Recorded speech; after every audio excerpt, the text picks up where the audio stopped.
శ్రీ విష్ణు రూపాయ నమ శివాయ శ్రీ విద్య ప్రేక్షకులకి ఈరోజు స్వాగతం. ఈరోజు మనము మిథున రాశి వారికి 2026 సంవత్సరం పూర్తిగా ఎలాంటి పరిహారాలు చేసుకుంటే బాగుంటుంది ఇప్పుడు మనం తెలుసుకోబోతున్నాము. నేను మీకు ఏవైతే పరిహారాలు చెప్పబోతున్నానో ఇవి గోచరం లోపల అన్ని గ్రహస్థితిని చూసుకొని 5 పరిహారాలు అయితే నిర్మితం చేయడం జరిగింది.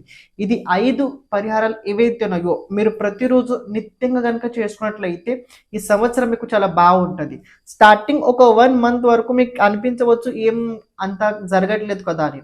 ఒక 1 మంత్ తర్వాత మీరు చేసిన తర్వాత మీ లైఫ్ లోపల ఈ సంవత్సరం లోపల మీరే తెలుసుకోగలుగుతారు ఇది ఎందుకు ఇలా జరుగుతుందో అని. పరిహారాలు నిజంగా పనిచేస్తాయి అంటే 100% పనిచేస్తాయి. కానీ చేసే ప్రతి పరిహారం వెనకాల మీకు శ్రద్ధ ఖచ్చితంగా ఉండాల్సిందే.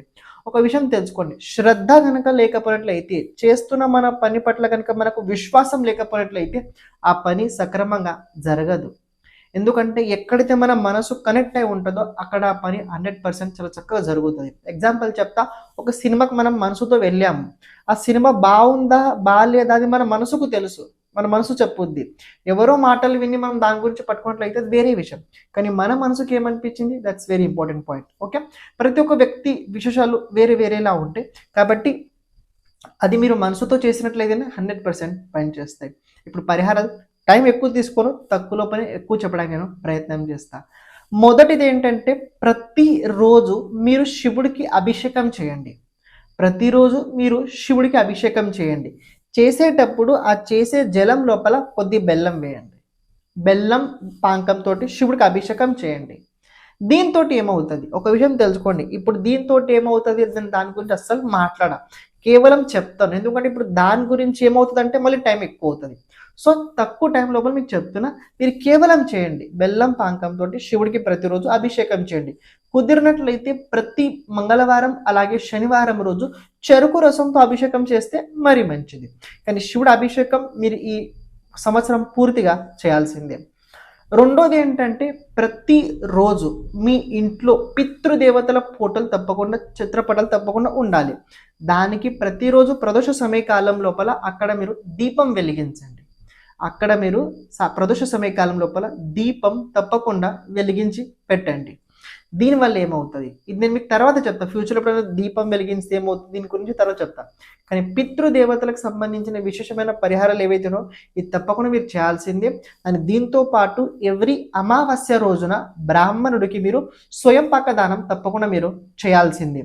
2 పరిహారాలు చెప్పడం జరిగింది. ఒకటి శివుడు అభిషేకం, రెండోది పితృదేవతల అర్చన. అంటే పితృదేవతల ప్రదోష సమయకాల లోపల ఆరాధించడం, అమావాస్య రోజు బ్రాహ్మణుడికి విశేషంగా దానం చేయడం. మూడోది, ప్రతిరోజు దుర్గా అమ్మవారివి 32 నామాలు ఉన్నాయి. దుర్గా అమ్మవారి 32 నామాలు ఉన్నాయి. ఇవి మీరు ప్రతిరోజు 21 సార్లు చదవాలి. ఇవి మీరు ప్రతిరోజు 21 సార్లు చదవాలి.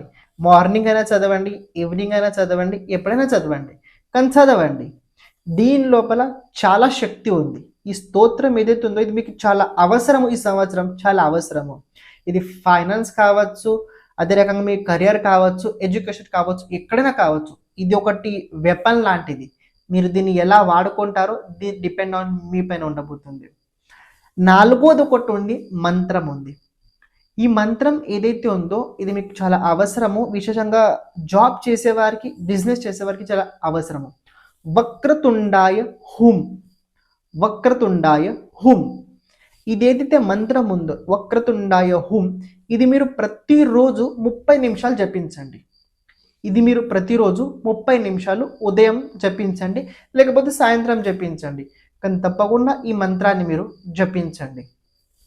ఐదోది, ప్రతి నెల ప్రతి నెల నది స్నానం చేయండి. ప్రతి నెల నది స్నానం చేయండి. ఒకవేళ కుదరలేకపోతే చేయాల్సింది ఏంటి, ఇంట్లో వారంకి 2 టైమ్స్, వీక్లీ 2 టైమ్స్ ఏం చేయండి, సాల్ట్ వాటర్ తోటి స్నానం చేయండి. వీక్లీ 2 టైమ్స్ సాల్ట్ వాటర్ తోటి స్నానం చేయండి. దీనివల్ల ఏమవుతుందంటే, నేను చాలాసార్లు చెప్పాను, ఇది రాహుకు సంబంధించిన రెమెడీ అయితే ఉండబోతుందని. ఇవి 5 పరిహారాలు ఏవైతే ఉన్నాయో ఇవి ఈ సంవత్సరానికి మీకు చాలా అవసరము.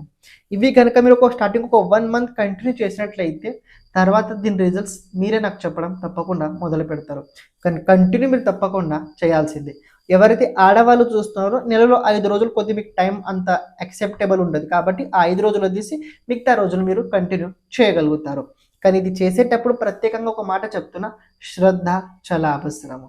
ఎందుకు చేస్తున్నామంటే మీ కోరిక ఏదైనా కావచ్చు, అది మీరు చెప్పుకొని చేయవచ్చు, ఎలాంటి ఇబ్బంది అయితే లేదు.